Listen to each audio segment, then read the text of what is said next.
fun, if you wouldn't mind putting your year in the chat, and maybe we'll see if we can get a prize to someone who gets the right year. Maybe Bastian from Gorillas can send a very quick delivery out to the winner. All right, so which year was the first delivery? Just put your year in the chat. Okay, we've got a few coming up. Brilliant.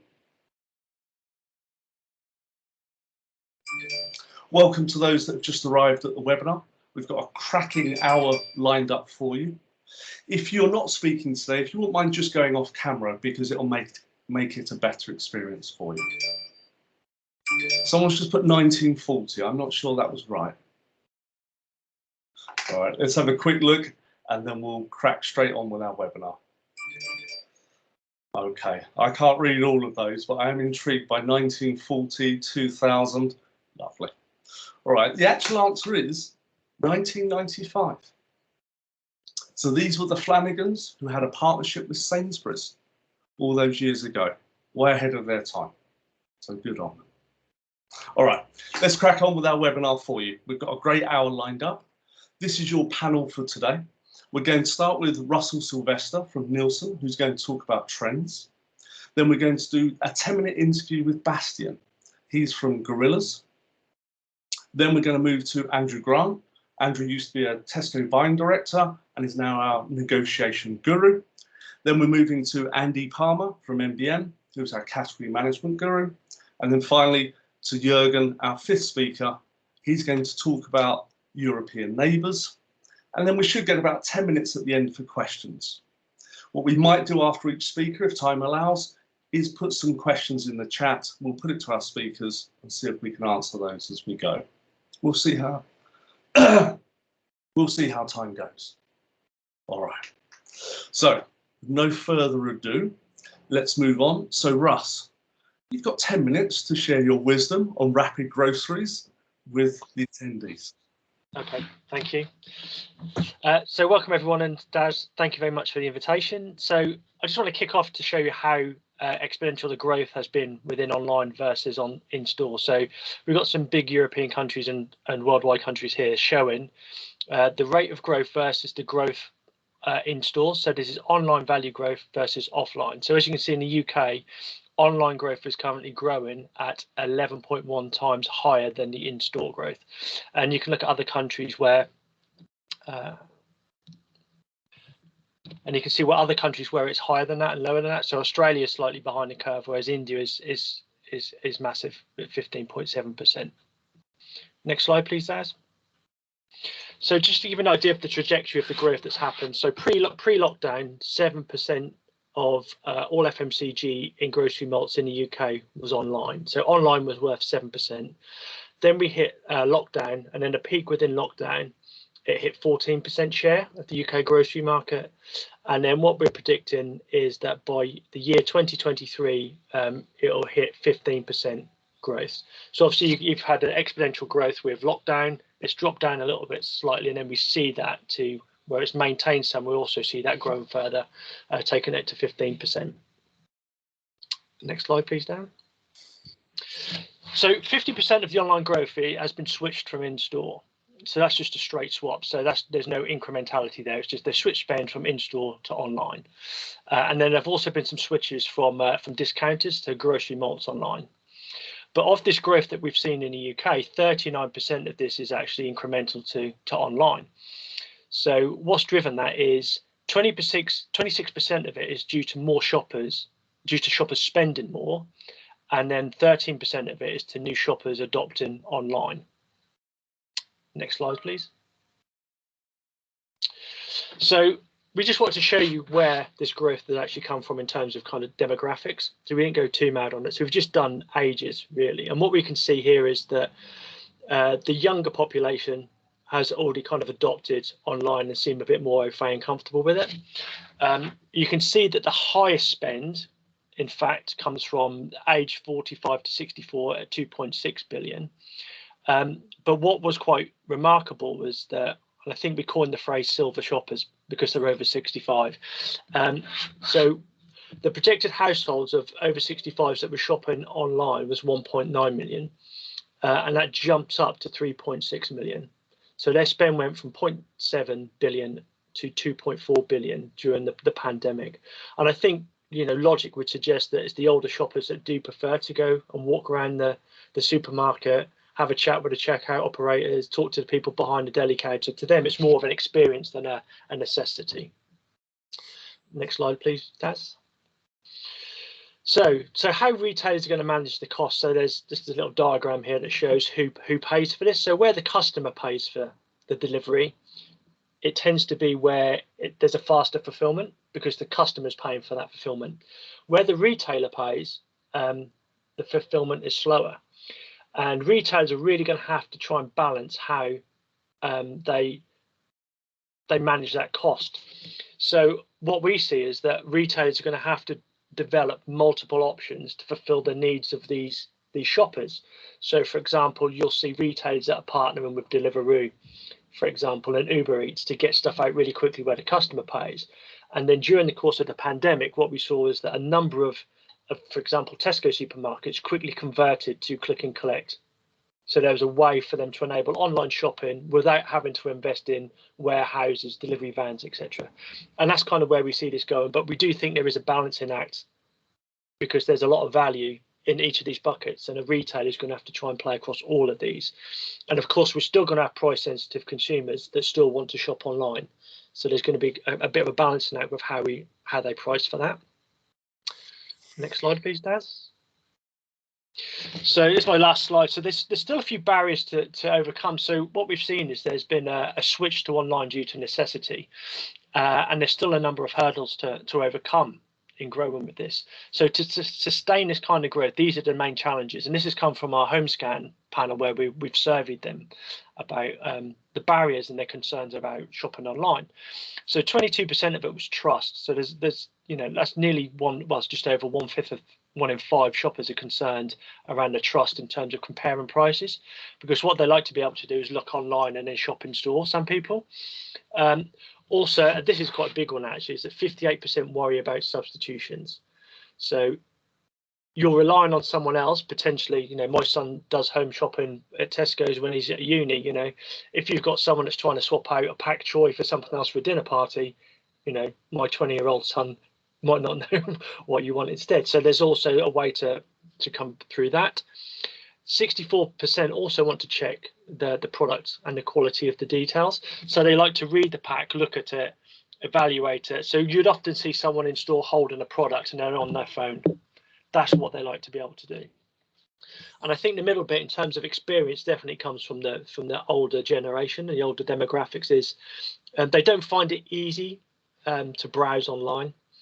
They don't find it as enjoyable. So 61% find it more enjoyable in store, and 28% are concerned about the product range that they can shop when they're shopping online versus in store. And then the other things is they want convenience, so they want everything in one place. And one of the big things is they don't want to carry heavy items, which is why the online baskets versus the in-store baskets tends to be a lot higher in value, because people order like multi-packs of Coca-Cola, etc., because they don't have to carry them. So these are just some of the things where retailers and manufacturers need to work on to maintain this growth within FMCG for online. That's it for me. Thank you. Brilliant. Thank you, Russ.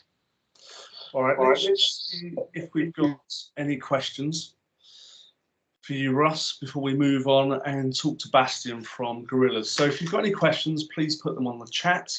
Obviously, we'll send this recording out afterwards. Russ has presented about 5 slides on rapid groceries and the trends. What questions do we have? And whilst you have a think, I'm just going to say a big welcome. We've got some real powerhouses in. Waitrose, IKEA, Aldi, Tesco, Co-op, Musgrave, Morrison's, Asda, Coldflum, Sainsbury's. You're all very welcome. Thank you for coming. All right, any questions for Russ? Russ, you must have done a good job. It's clear. It's clear. All right, cool. Thank you. Thank you. Bastian. Now, where do you work, Bastian? Hi, Darren. I'm working in Berlin, headquarters for Gorillas, responsible for the operational part of our warehouse planning on a global perspective. So very exciting, especially in those times, I think. All right, so we've got about 10 minutes with you. I'm going to ask you a few questions, and then again, we'll see if anyone else has got any questions for you. When we were catching up just before this webinar, I asked you about Gorillas, and you said that everyone has to go and do something at Gorillas as an initiative. Was that right? That's correct. Like everyone who's joining Gorillas has to kind of go through all the process we have. Like you have to be riding at one point, you have to be in the warehouse helping to pack the goods. And I think this is a great way to get to know the business and actually also get to know what everyone in the company is doing. So everyone has to have a ride around on the scooters and do some deliveries and. Well, with the bikes, our main part is always be riding, always be on the bike. That's why, we want to be active, do something for health as well. Fantastic. All right. So what are the biggest challenges for Gorillas in terms of this service? I can't think of a more tougher job, I think, than operations for a 10-minute window in groceries. What are the big challenges that are coming up for you? Besides the red lights we're facing on the streets, I would say, now, first of all, currently, let's say the enormous demand, the growth in demand. And to have all the staff and riders available is very challenging. Sometimes, especially in peak times, I mean that's not a secret. We won't make it in 10 minutes. So this is basically the hardest part. Even though always trying to get it as soon as possible. And this is, I think, the biggest challenge we're facing. Like always, keep growing with the forecast, with the demand. We actually that increases over time at the moment. And I wasn't thinking about, so red lights are one of your problems. Of course they are. I mean, it's 10 minutes, you get a red light, you're there 20 seconds. Wow. And that really makes a difference. It makes a difference. Depends on the area within the city where you are. Like there are some, you all know those streets that are like 5 red lights and there's like no going around it. Then there's probably going to be a longer time in delivery. But no, that was actually joking. I mean, the biggest challenge is getting the bags ready, packed within 2 minutes, and then round about 8 to 9 minutes or 10 minutes to the customer. And yeah, this is always a challenge, but it's also fun. All right, and how do you measure that delivery window? Is it literally, and we did it in 10 minutes, 1 second, and what's your average? I mean, average depends on the city. It's somewhere near 10 minutes, the average. So yes, we have sometimes customers that usually have to wait maybe for 14, 15 minutes on average because they're just on the outer circle of the delivery zone. But there are many customers as well. They get it in under 5 minutes on average. So depends on where the warehouse within the city is that you're lucky or not. Yeah, and how do we measure it? Like from the moment, I hope maybe you've tested it already in London or don't know wherever. The moment you click on order, that's where we start the timer, and that's where the 10-minute clock goes down. It feels like everyone has to be a Usain Bolt. I know they're not running, but it's like, right, go, go, go. Wow. Okay. It's not that bad. and thinking about, we can only eat so much. There's only so many groceries we can buy. Where are you stealing from? Where are you grabbing your market from typically, and why? I actually think we're not. I actually believe. I mean, it's belief, but because we're only 1 year old, so there's not a lot of deep insight yet. But I actually believe we don't really steal a lot from other competitors, because sometimes you just have the convenience of buying something and it comes to you, and so you say, okay, then I go for it. And I think this is also something you don't actually need all of the time. It's just sometimes you just want to have, and then you can have it. But on the other hand, yeah, sometimes I think it was quite interesting from Russell in the beginning. Heavier bags, maybe, like especially drinks. But drinks, I think, is something that is also another part of the business. This is something we're experiencing on delivery. Okay, so I was talking with Andrew Grant yesterday, and we were talking about rapid groceries. So it might be that bottle of wine in the evening. We haven't got any wine. Okay, we weren't going to drink it, but hey, Gorillas are there. We can have another bottle of wine. Exactly. And I believe many people, for example, myself, I like to go shopping in like in a supermarket as well, because you just have some other kind of feeling. But I mean, yeah, during the week, sometimes if you would like to have something, but maybe a bag of chips or crisps, or, you know, and then you're like, all right, come on, let's buy it. And this is like an additional service, but I don't think actually we're stealing that much. Okay, gotcha. All right, so you're responsible for turning us into alcoholics and we're eating all the bad food. That's it. Thank you. So there are a number of brands like yourselves. Obviously, we're talking to gorillas, all with the 10-minute window. How do you differentiate? I mean, are we heading to 9-minute window, 8.5-minute window? Oh my God, it turned up before I even thought about it window. Yeah.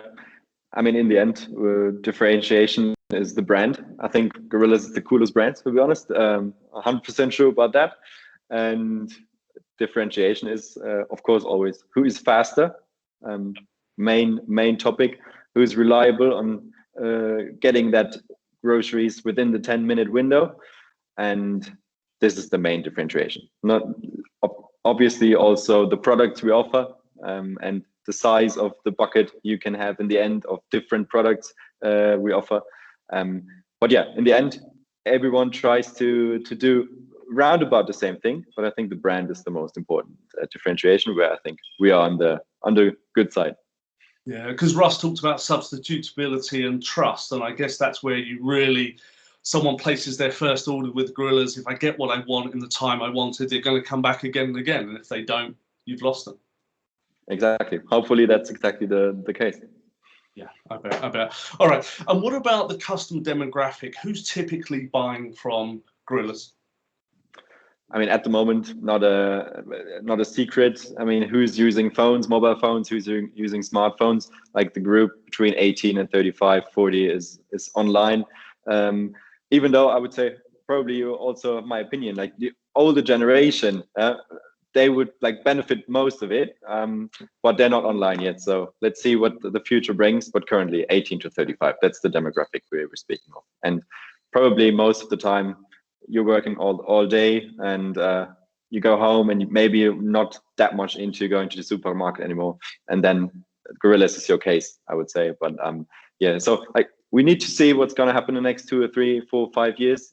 Who's actually joining the business, you as a customer, and then we're going to have some more insights. Because Russ talked about the silver surfer, so I guess that's a population obviously you'd love to get your hands on, maybe when the tech is even easier for them. Let's see. All right. Exactly. Okay. And you guys were in 55 countries, is that right? 55 cities, sorry, 55 cities, what, 8 countries? Yeah. The number of cities is a little bit bigger already, I think. But yeah, roundabout that amount. The plans now is always grow. Still, from a Gorillas perspective, we want to be a global brand, a global company. So yeah, let's see how it goes. But that's insights I cannot share in detail with you. Okay. All right. Well, can you just tell us one last thing, Bastian? If you look at the 55 cities that you serve, are there some cities that are tougher or easier? Is it easier to expand in one place than another that you found? Actually, difficult to say, to be honest. Thinking of that, the cities where you have the most population density in one area, obviously the expansion goes faster and therefore easier in terms of numbers. But other than that, if the brand is known as well, Gorillas is known, then it goes easier in that moment as well. But I think that's typical marketing perspectives, and can't really tell that it's easier in some cities or not. Okay. All right. Fair enough. Let me just reach out to our audience and I'll come back to you. Our audience, again, thank you for coming in. Do you have any questions for Bastian? If you could just put them in the chat, we'll pick those up and we'll ask him before we move on to talk with Andrew. So, Bastian, you've been looking after the operations for Gorillas. That sounds like a really, really tough job. And as you expand with your growth plans, I think your job's only going to get a bit harder, I imagine. It probably will be and is getting harder, but I think we have a great team, a great community set up. And I only joined like a couple of months ago and still see like even the core of the team is great, and they bring the spirit also into the other countries, and that's how I think it goes and how it works. All right, cool. All right, we've got a question. Before we move on to Andrew, let me just see if I can ask you this. I know you're bound by a lot of confidentiality, but let's see. What's your average item count per order that allows you to pick in 2 minutes? Wow. That's a very secret question. Oh, is it one of those secret ones you're not allowed to answer? Damn. Not one of them I would not like to answer, but I can tell you, like, basically we have orders ranging from only 2 items, but also orders on peak like more than 100 items. We've had that like happening. Yeah, usually though, on average, we make it in under 2 minutes on picking and packing all the items. Okay. All right, Chris, thank you for your question. All right, so we've got one more, so let's do it before we move on. Do you use robots in dark stores? Oh, that sounds like a really inside question, that one. Inside question? That's something I cannot comment on. All right. Well, keep your questions coming. I will try and put Bastian on the spot. I know he's bound by a lot of confidentiality, which you'd expect. All right, Bastian, we'll come back to you at the end. Let's move on to Andrew. Andrew Grant, how are you? Always forget to unmute. Yeah, good morning, Darren. Hello. All right, Andrew, let's move on to you. You're going to talk to us about survival of the fittest. Okay, yeah. Obviously, we've got a very mixed audience this morning. Some of you, I'm sure, will be very, very au fait with this new emerging sector. To some of you, you may have joined just because you want to know what our rapid grocery is all about. So, logos, I hope they're up to date. I'm sure in the last 25 minutes, somebody's bought somebody within those logos I've just put on there. Or somebody's just raised 5 billion of funding and is off drinking champagne. Yeah, survival of the fittest. This has, in my view, all the makings of the dot-com bubble of the 90s, anybody that remembers that far back. Those are just some of the current players. London is the most crowded rapid grocery delivery city on the planet. So my research tells me 10 plus players currently fighting it out in London, and it's a bit like sort of Wild West Gold Rush. Not everybody is going to survive. There simply cannot be enough customers to want enough rapid deliveries for all of these companies to survive. And already, you know, although the sector's only circa 18 months old, already you started to get consolidation, takeovers, and I think you're going to get a very rapid crystallization down to maybe 3 or 4 big players, probably in a very, very short period of time. Basically, 3 distribution models are emerging. There's the dark store model, which I think Gorillas use, but I know Bastian probably won't confirm or deny that. But the dark store model, typically in London, they're using railway arches, disused railway arches, fit them out to be a dark store where the electric scooter riders literally congregate to pick up the order and distribute it within typically 2 postcodes. Which is a very small number of actual buildings, although obviously in London they may be high occupancy buildings. So that's the dark store model. There's the multi-site pick, I've called it. So the Deliveroo, Uber Eats model, where they basically pick up from existing physical stores, be it a Wagamama's if you're ordering takeaway food, or a Waitrose, or a supermarket that they partnered with. So there's the multi-site pick, and then there's the snappy shopper model that Justin King, the ex-CEO of Sainsbury's, is now chairing, where basically they use local fulfillment stores, so already established physical local convenience stores to then deliver to the local neighbourhood. So 3 broad models. You've also got the big boys, Amazon, Tesco with a trial rapid service called Whoosh, and Sainsbury's with a trial rapid service called Chop Chop. So, you know, the big players are obviously seeing either an opportunity or a threat here. So they're all having a dabble. So you can imagine, you know, you've got 10 startups in London, you've got Sainsbury's, you've got Tesco, you've got Amazon, you've got Uber Eats, you've got Deliveroo. Not all of them will be here in 18 months, 2 years' time. And principally at the moment, it's promotionally driven. I said it's a gold rush. It's all about acquiring customers. And then I think, as Bastian said, you've then got to delight those customers to gain their loyalty. So at the moment, it reminds me very much, if people remember pre-COVID, the casual dining sector, you know, 2-for-1 pizzas, 50% off food, you know, casual dining groups were blowing their brains out just trying to get bums on seats because there was too much supply of restaurant space. This is very much the same. I did a very brief search this morning, 50% off your first order with Wheezy, 10% off your first order with Getir. If Deja don't get you within 10 minutes, you get 3 months worth of free deliveries. And just anecdotally reading some of the articles online, people are being very promiscuous. They're saying that, you know, if you can get 50% off your first order, it's cheaper than shopping in Tesco. Once you've used up that one, you go to the next company, get £10 off your first order. And because there's 12 players, that's 12 weeks worth of discounted orders. So it can't last, and it's going to be very, very interesting, you know, once this initial gold rush phase ends as to how many players continue. Darren, could we have the next slide, please? Yeah, sure.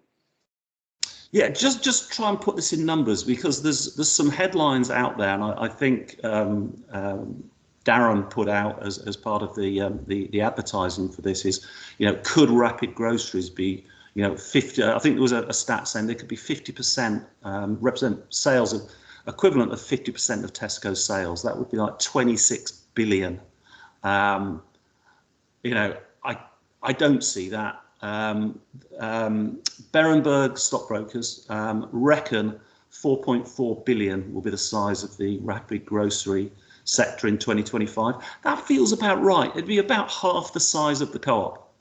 So Co-op with, I think, 4,000 stores, physical stores, you know, that would put the rapid grocery sector in the UK at about half the size of the Co-op. So about 3%-ish market share. Again, half the size of Lidl.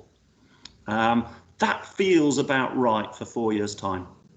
However, as I've just alluded to, will they make money? Because, again, some work done by Bain and Company reckon that on a £20 order,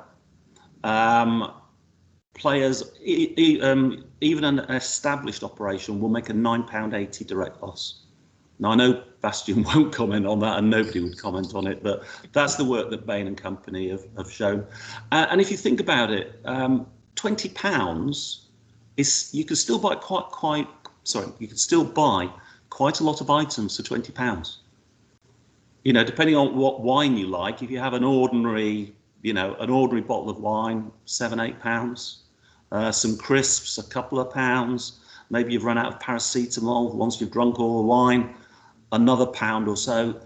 You know, I would be surprised if the average order size is much above 20 quid for a rapid grocery service. So they could be sitting on some pretty big losses in this startup phase. You contrast that to Co-op, they made 350 million operating profit on their 7.8 billion for sales, gives them a 4.5% operating margin. Now, UK supermarkets at net profit level, Tesco are best in class around 4%, the average is about 2.5%, so 2p in the pound profit for all that hard work, effort and energy that they put into their operations. The reason so much money has gone into this rapid grocery sector is that the analysts and the venture capitalist funds reckon that long term the survivors could be making 7 or 8% net profit. So 3 times the UK supermarket average. And that is why, again, I've got some numbers here. Getir are globally valued at 5.3 billion. GoPuff raised 1.1 billion recently. They own Deja in the UK. And this year, just in 2021, and this was from the FT, they reckon 8 billion has gone into venture capital funding of these rapid grocery startups. So there is piles of money going in. I can't believe the venture capitalists and these very clever investment people are throwing money at a whim. They must see something in it. But I think there's going to be some, there's going to be some pain along the way for some of the smaller players. So if we could have my last slide, please, Darren. Yeah, this reminds me in some ways, I was trying to think of parallels, and I've already mentioned the casual dining groups pre-COVID, blowing each other's brains out with vouchers to get bums on their restaurant seats. But I also think back to the days of 24-hour opening, when there became a sort of arms race to who could open the longest and advertise the longest.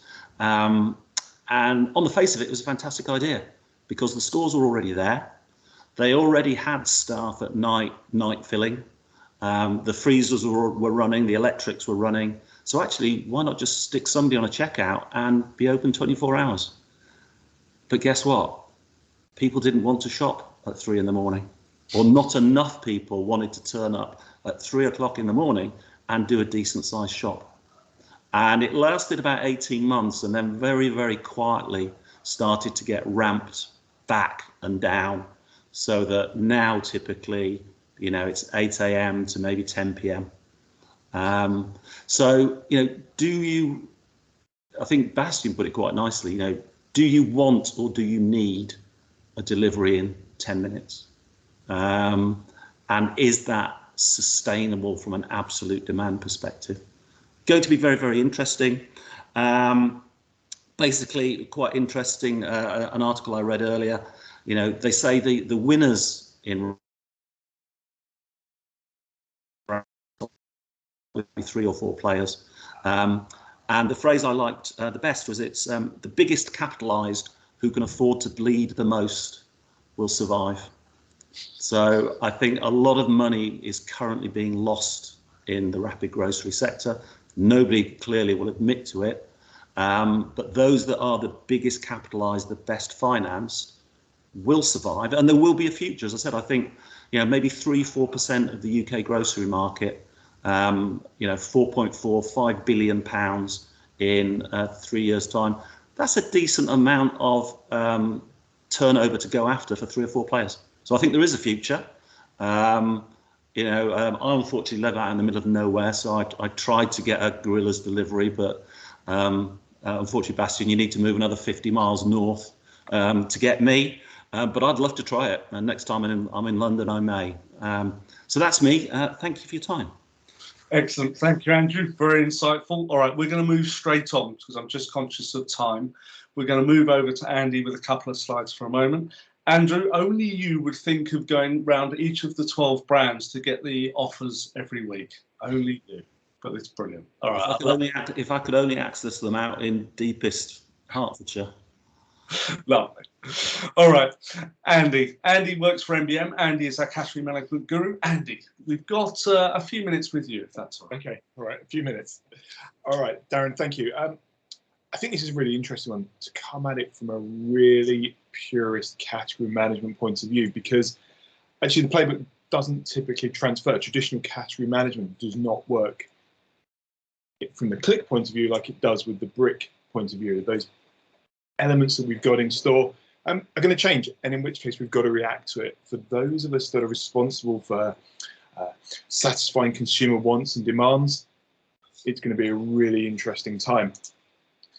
The interesting point for me is, our shoppers prepared to change? And absolutely they are. We know that they are, because we provide the solutions that makes their life easier, that makes their life simpler, and in which case do we jump on the back of that? And of course, COVID really accelerated this as we all became very aware of our risk exposure, and we all decided we no longer wanted to queue. And as certainly from a British point of view, no one likes to queue anyway. This suddenly removes that as a point of view. We haven't now got to worry about that. We can jump on our apps, we can jump on our devices, and have our shopping turn up really, really quickly. So it's how we consider what's actually then truly important to shoppers in the long term. Right now, it's about instant gratification. It's about jumping on a phone, ordering between 2 and 20 items. But actually, does it become bigger and deeper in that? And the questions we then start to ask is, how far are people prepared to go to do their shopping? How long will it last? And to get that balance right, I think is absolutely going to be critical. As Bastian said, people are potentially using a lot of these services for those top-ups, those indulgent products, things that they may not necessarily have in their cupboard. So it becomes complementary. But at some point, does that start to become competing with our main estate shop? Time will tell, of course, absolutely. The biggest challenge for me is really around choice, quality, personal selection, and I think price, those typical areas that category management has to focus on to ensure we're delivering on shoppers' needs. If we look at it from a store perspective, I think we've done a fantastic job at maybe over complicating a lot of our categories. I'll randomly pick a category and say, if we look at dry pasta, we've got 48 different types of pasta of every different shape, colour and possible theme, because we've tried to outdo our competitors. But actually along the way, have we really complicated that for shoppers? Does this now make it a simpler decision-making process because maybe we've only got half a dozen SKUs that are available, in which case maybe they're good enough and we don't need that proliferation that's existed within it. There's a real balance to be had between that kind of paradox of choice of what is actually too much and what is enough. Communicating, getting those points across in terms of freshness, value are going to be absolutely critical.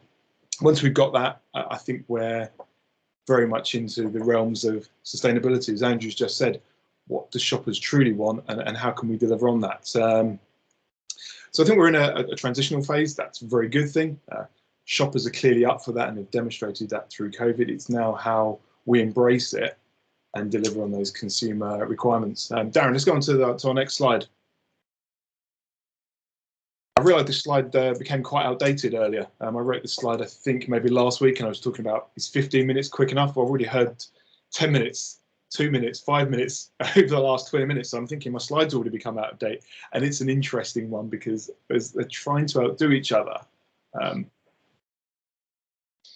things are just going to change really, really quickly. Those typical purchase decision hierarchies, those typical shopper maps now absolutely get ripped up.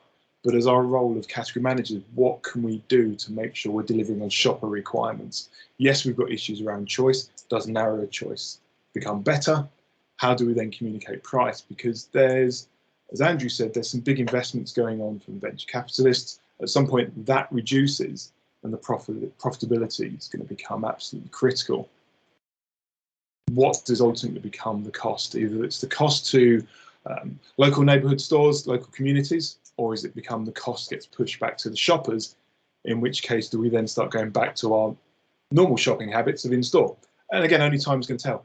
It's going to be about how quick, sharp, clever we get with this. At the moment, for me, maybe the apps are quite basic. They have a list of products. How do those apps develop in terms of how they can communicate price, allow personal selection? How do they even go further and then start to propose, suggest, guess what you're actually going to want to purchase and when you're going to want to purchase? And really AI kicking in to support shoppers' decisions and making it even more practical. I don't think we know the answers yet. What I do think is we've got a whole bunch of questions that are going to be incredibly interesting to start considering and answering. As we start to build up data and we start to build up that information, it allows us to keep meeting those shopper demands. But this, for me, is going to become a complementary part of the equation as opposed to something that's competing. Embracing it is absolutely the right thing to do. How we use traditional category management thinking to satisfy consumer needs, I think is going to be the really, really interesting conversation and debate over the coming months. Cool. Thank you, Andy. All right, just while we prepare for Jürgen to do our last slot, are there any questions either for Andrew, who talked about those big numbers, or Andy, who's talking about category management? Please put them in the chat, and then we'll move on to Jürgen. Let's see if any come in. Thanks, I'm here. So we have heard now several times that the way in which customers shop groceries is changing. We have already seen some practical examples and so on. And I think this train will not stop, because what we see is mega trends coming up, like connectivity, for example, urbanization, localization, personalization, and all of these mega trends pay on the same topic. So when you look at connectivity, for example, when I look at my children, for example, if they have a need today, if they want to have anything, they do not understand why they should wait until a store is opening or whatever. They want to fulfill their demand immediately. And the best thing is if they click the payment button and they have it in their virtual basket, then everything is fine for them. Then they are done. So, and I think they really grow up totally different than we did in the past. So this will lead to a real new customer behavior. And my children, I think, will not understand if they have to wait until the store is opening. And what they also always tell me, then they have something like Amazon, for example, then they see the brand in different ways. So they have the online shop, they see a store, whatever, and they have the experience on the online world and on the real world, and they want to bring that together in their customer journey. And what is also, I think, one of the biggest trends now, we will see more and more automation coming up in the retail sector, because we have to bring down the process costs to do all these things and to get all the things together. And so this will also be something which I think will be one of the biggest changes within the next year, that we see more and more automation coming up. When we look at the regional situation, then China, for example, the urbanization is still growing, and the concentration of people is getting more and more in that big cities. And what we see here is really that people do not have a kitchen anymore. They do not cook food on their own. They have a convenience store in their skyscrapers, for example, and they just walk in there with frictionless shopping. They took what they need and then they go into their flat, for example. So I think that will also come into Europe and to the US, and this will come more and more.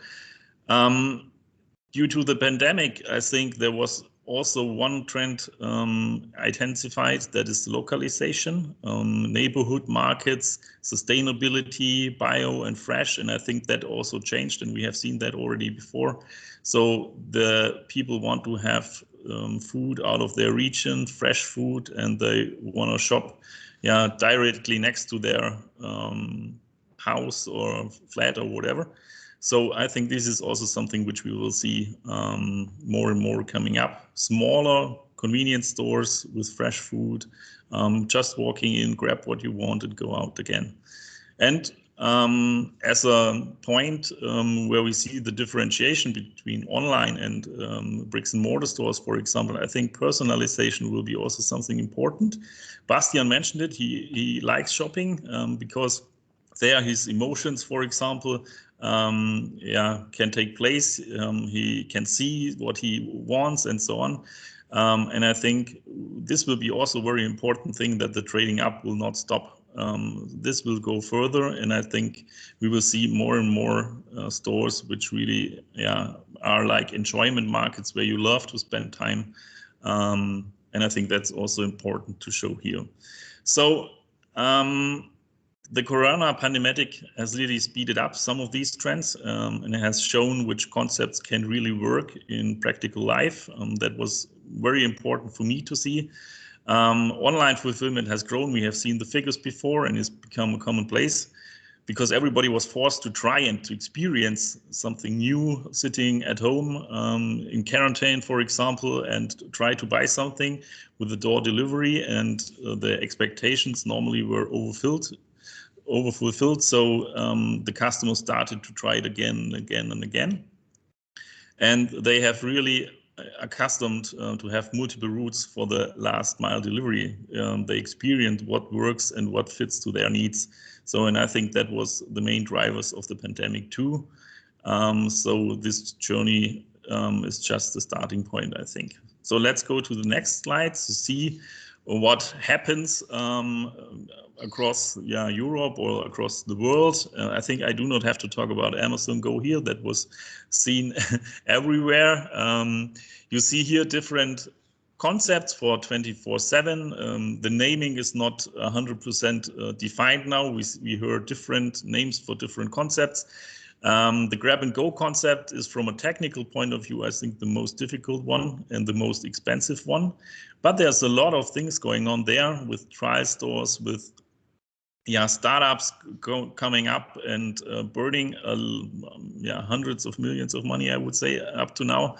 But we see now the first trials in practical life with Amazon, Tesco, and Aldi, for example. And I think this is something which is really the high-end version. And what we also have seen, especially in Germany, for example, where we also participated in some of those concepts, the mobile stores going into white spots in cities are coming up. So very fast, immediately built up. And with a 24/7 concept like the Theo Tegut, you can take a look at that. They really go into the cities where the people work, especially from home now, from their home offices, and they want to have this neighborhood markets as a meeting point for shopping and so on. So the Tegut case is something which is really running quite well in Germany at the moment, and they have now a real expansion plan for the next months. What we also have seen is that B2B companies like Wirt or here the GC Group, they really focus on having 24/7 possibilities for the craftsmen to go into the stores and to take what they need, screws, supplementary products, and so on. So this is also something where we find now new technologies where you just have your app, for example, you open the store, nobody's in anymore, and you can just walk around and shop what you need. Wirt, for example, has already realized 30 stores in Germany now with these 24/7 concepts, and they especially see during the times from morning 5 to 7, for example, that there's a big amount of customers coming in, and they really develop quite nice with their turnovers there. So from the grocery point of view, the first hybrid concepts are tested in Germany now. So we have the Combi City in Oldenburg, for example, which is working now during normal daytimes with personnel. And then they switch at 8 o'clock in the evening to an automatic store concept where you open the store with your smartphone, and then you can have a normal shopping tour, and then you check out over the self-checkout and leave the store again. And Netto is doing the same in Berlin at the moment as a trial store. So there's a lot of activities going on there with these 24/7 concepts in Germany. And yeah, this is going quite well at the moment. So, and for dark stores, I definitely have to mention Gorillas again. Thank you, Bastian, for joining us today. And yeah, you will see it on the next slide. There's a lot of activity there because this is definitely the next step to deliver within 10 minutes to the door of the customer. And there's quite a big competition at the moment, who is the fastest and who will take the foot, and I wish Gorillas all the best to get that done across these cities they already have now. And what we also see is automation. I mentioned it here, vending units. There could be 2 different applications for that. So again, Combi was testing now an automatic vending unit with 500 SKUs, 8 meters long, with cooling and everything in, so you can have your frozen yogurt or whatever there. And the vending unit, you have just a display where you click what you want and what you need, and then the robot is picking the product and giving it directly to you. And these were the first tests with an automatic vending unit for groceries in Germany. And Wirt is doing something. They have seen that they could do more in their stores, and they bring now the products together in a vending unit and take the square meters they reach there to have additional products in and to increase the amount of products in a standard store. So make it more compact throughout the vending unit is the goal there. So there are a lot of activities going around there at the moment. And yeah, you can Google some of them and you see some videos if you are interested, and take a look how that works in practice. Jürgen, we're just going to wrap up with another minute, if that's okay. Yes. Yeah, yes, for sure. I think we can quite fast go over the next slide and then go to the idea here. Let me summarize what you see here. This is our clear vision of the fulfillment of the future. We took an existing layout of a German Edeka market with 3,000 square meters, and we combined the traditional supermarket with a modern automated order preparation for delivery or pickup or anything in between. So on the right side, you see these blue columns there. This is the automatic system where an online order is coming in and a picker is just standing at a station and getting out the products the customer needs. And on the left side, you see the standard supermarket with a small cafe. And there, especially the fresh food will be presented and everything. And the combination from our point of view between having a standard supermarket and the micro fulfillment center, this will be definitely the future. And we see that you can double your turnover with a supermarket like that or a fulfillment center like that. And very good, I think, from a retailer's perspective is that you can use your existing infrastructure to create a nearby fulfillment center and to reach a lot of people in your area around. This is still an idea, but we started to develop that further together with Knapp, an Austrian company, for the fulfillment. And if somebody is interested, I think this is something where the future is and where we can start now to create ideas like that. Jürgen, thank you. Thank you very much. We've got about 5 minutes at the end for any questions for our panel. Please put them in the chat. Just while you're thinking about that, the person who won our original When Was the First Delivery, I think is Ellie Bishop. So Bastian, if you wouldn't mind just getting a delivery over to Ellie in the next 9 minutes, that'd be awesome. Ellie, listen for the door. I'll personally jump on my bike. Brilliant. All right. A big thank you to our speakers. So what questions do you have for any one of them? We've got a few minutes to answer a few. And let's see what comes in. Oh, new message. Let's go down. Any thoughts on how legislation may impact the rapid delivery business model when thinking about various workers' rights challenges being made currently? Now, I'm going to take that to Andrew. Andrew, just because of competition law, GSCOP, you are our expert. I don't know if you've got an opinion, that'd be awesome. If you haven't, I'll move on to someone else. Well, the question was about workers' rights, etc., and 0 hours contracts, which is not my area of expertise. Obviously, yes, you've got competition law. Anybody retailing products in the UK and in Europe are covered by competition law rules, so they will be affected by those. All these new players will not yet be big enough to come under GSCOP. Yep. But even Amazon Fresh isn't under GSCOP yet. But yeah, once they get to $1 billion turnover, they could get onto the grocery adjudicators radar, and then they will have to start following. They'll come under those rules. I guess the biggest challenge, and Bastian alluded to it, it'll be traffic legislation and all these e-scooters and e-bikes congregating and blocking up the roads. I think I read somewhere already local residents in certain neighbourhoods are sort of kicking up about the fact that there's 50 delivery bikes parked outside their house and etc. etc. So I imagine whether legislation comes in for that, but obviously there's a whole raft of 0 hours contracts etc. etc. which is not our area of expertise. Okay. All right. Let me come to Russ to ask this question. Russ, is there a noticeable difference in the demand for rapid delivery and same-day delivery? I know it wasn't in your slides, but I just wondered if you had an opinion. Blimey, that's a good one. No, I think rapid grocery is definitely here to stay, and I think that in-store fulfillment will grow faster than rapid in terms of money-wise, but not percentage.